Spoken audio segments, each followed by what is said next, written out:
istiyorum. Her zaman olduğu gibi Ankara İl Teşkilatımız, İl Eş Başkanımız Yılmaz Yıldırımcı ile beraber aramızda tüm ilçe ve il teşkilatımıza hoş geldiniz diyorum. İzmir İl Eş Başkanımız Selçuk Odabaşı ve İzmir İl Teşkilatımız aramızda hoş geldiniz. Konya İl Eş Başkanımız Muğla Şimşek aramızda hoş geldiniz. Karabağlar İlçe Eş Başkanı Naime Yılmaz ve Yusuf Güven aramızda.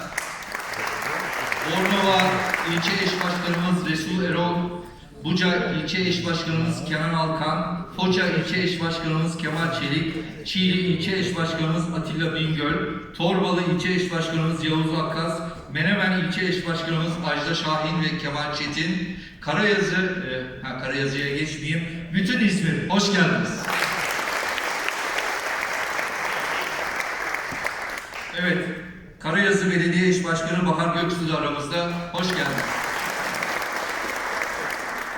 Ve yine Damal Belediye Başkanı, Ardahan Damal Belediye Başkanı Kemal Çanlıyurt aramızda, hoş geldiniz. Ana Fatma Cemevi DAT Ankara Şube Başkanı Mustafa Karabudak ve yöneticileri Kenan Akın ve Abbas Kat aramızda, hoş geldiniz. Kulu ilçesinden misafirler aramızda, sizlere de hoş geldiniz diyorum. Aymara ilçeden genç arkadaşlarımız bugün aramızda, hoş geldiniz. Uluslararası Sporcular Sendikası Başkanı Bekir Ayaz aramızda. Van Lokantacılar Odası yöneticileri aramızda. Sizler de hoş geldiniz.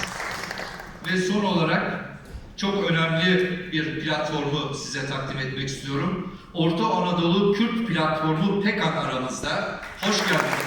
Tüm yöneticileriyle burada.